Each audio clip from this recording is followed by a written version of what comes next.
not a YouTuber, just like making videos. And what is black? Why are we black?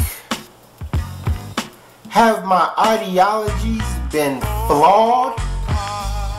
I think about it, I'm like, we're black due to biology, due to certain circumstances in nature, due to the geography that we came from. You know, nature has given us melanin and made us like this to guarantee our survival as the first successful hominids. And we also developed other traits like kinky hair due to the exposure of the sun. So, we are black due to biology. You know what I'm saying? That determines our blackness. But now we turned this also into a social construct. I'm like, our credit score, our life expectancy, whether we'll get married, success in life, how we interact with others can now be determined by our skin color. Interesting.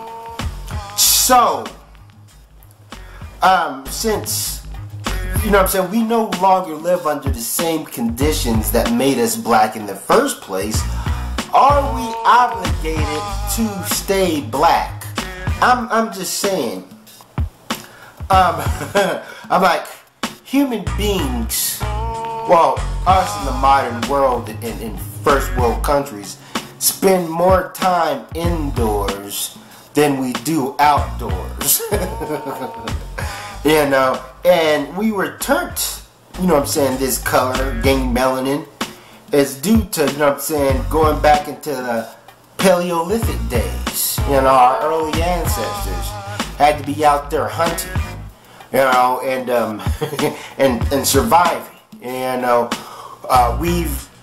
and the thing is, people are saying that, or there's this idea that blackness is a curse, you know, being dark. And that's funny. There's no way it's a curse, you know, on a biological level when you're dealing with nature, to be able to absorb the sun's ultraviolet rays and so forth. And let's talk about the sun. I know during ancient times, you know, our ancestors, you know, tried to figure out what it was. Did we revolve around the sun, or did the sun revolve around us? Some say the sun was actually a being, that it was a god, or the sun was being carried by some sort of giant insect. Whatever the belief was, people knew that without the presence of the sun, life on earth would not exist. If the sun was not there, there would not be one single solitary blade of grass on this earth. So therefore, technically, we are all white. We are all pink. We have a biological coat job called melanin. You know what I'm saying? That guaranteed our survival on Earth.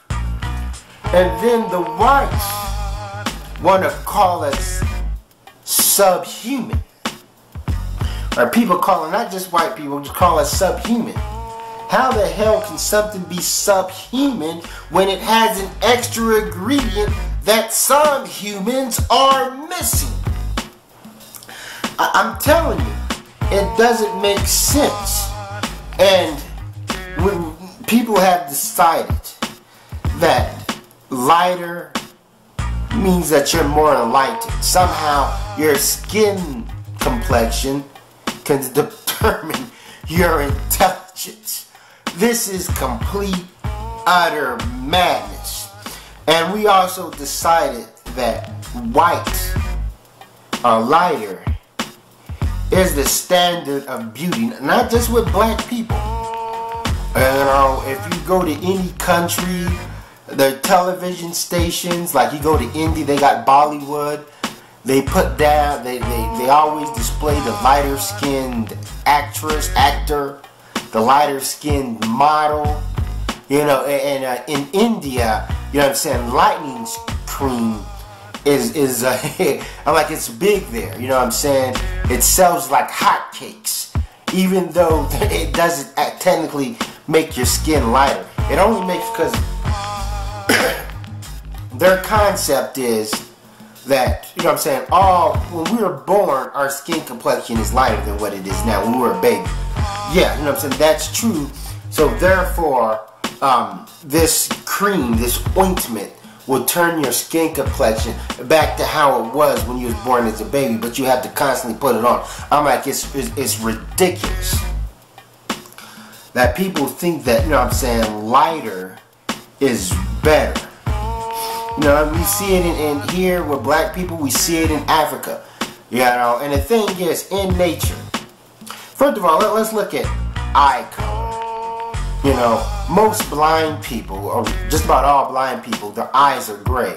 A lot of old people, elderly people, their eyes turn blue the older they get. And then their hair turns white. So lighter means weaker. You know, even when you look at a leaf, a healthy leaf is a nice green color.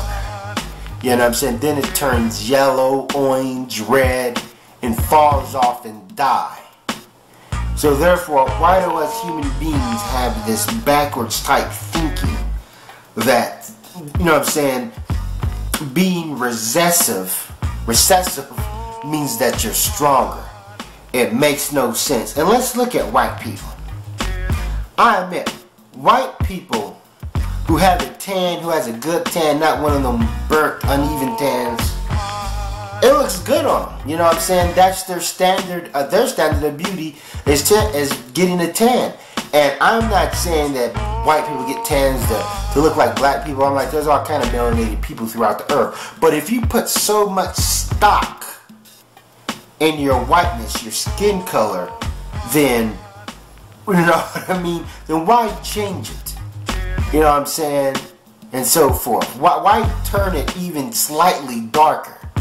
And it's funny that when white people, you know what I'm saying, which the world has deemed them the pinnacle of attractiveness, that you know what I'm saying, when they have traits that us people of color, which I hate that term, have, it's considered very beautiful on them. When a white woman is built like a black, got hips and dips like a black woman, she stands out. When she has lips like a black person, she stands out. Even when white people have slanted eyes like a mongoloid, that stands out. You know what I mean? If you've seen a white woman with chinky eyes, that looks good on them. Same thing with a black female with chinky eyes. And it's funny that people over there in China, you know, and in Korea, they're getting eye surgery so they can have almond-shaped eyes. Now, I understand that people want to look different. You know, when you live somewhere and everybody has chinky eyes and so forth, that, you know what I'm saying, you want to stand out. And I say that, is it the fact that, you know what I'm saying, white people has remained their dominance over everybody? You know what I'm saying? I'm not saying they're the stronger nation, but they do have a lot of influence. As Brandon Robinson says, that everywhere white people go, they seem to have it better. Is it because ultimately their skin color, because they look unique among a sea of black and brown, and the fact that they have red hair and blonde hair and blue eyes and this pink skin, you know, is that the reason that it's a psychological thing of us looking at them, that is, you know what I'm saying, more so than them just having, of course they spread diseases and they do have the technology, but that could be a part of it. And let's look at this pink flesh color. And as I said before, we're all pink technically, you know what I mean? I'm like, you can scrape the melanin off, you can burn them. That's why you see black burnt victims. They look white. Yeah, you know what I'm saying? So we know that there's a white person under us. But the color, the flesh color of raw meat, how is that attractive? To be the same color as a uncooked piece of chicken. You know what I'm saying? That's, when you think about that, that's kind of strange. You know what I mean? That's not, when you think about it, it's not appealing at all. And still we go into the whole albino dilemma. That, you know what I'm saying, we know that albinos are the whitest of the white. And an interesting fact, black people, any ethnic group of people or nationality or whatever you want to call it, genotype, can give birth to an albino person. The Arab can have an albino, the Chinese have an albino, but black people, the Congoloids, give birth to binos at a rate 4 times higher than any other type of people. Interesting. So I'm going to keep this video kind of short, but it's something to really think about, and that how they've somehow, the way we act, who we are, they had it broken down to our skin complexion when we are black due to certain circumstances that happened in nature that is completely biological. But this goes into my concept of race role playing. Thanks for watching, and sally forth.